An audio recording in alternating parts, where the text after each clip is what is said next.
अतिशय पवित्र स्थानी दर्शन घ्यायला आपण आलेले आहोत. अवधूत चिंतन श्री गुरुदेव दत्त.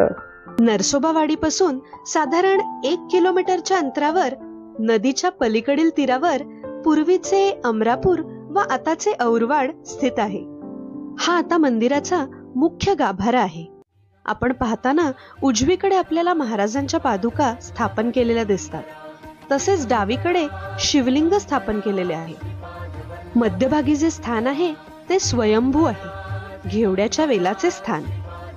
महाराजांचे स्वयंभू स्वरूपात अस्तित्व या स्थानी कायम आहे. गुरुचरित्रातील या 18व्या अध्यायाच्या पठणाची फलश्रुती अशी आहे: जो कोणी हा अध्याय वाचेल त्याचे दारिद्र्य दूर होऊन त्याला माता लक्ष्मी प्रसन्न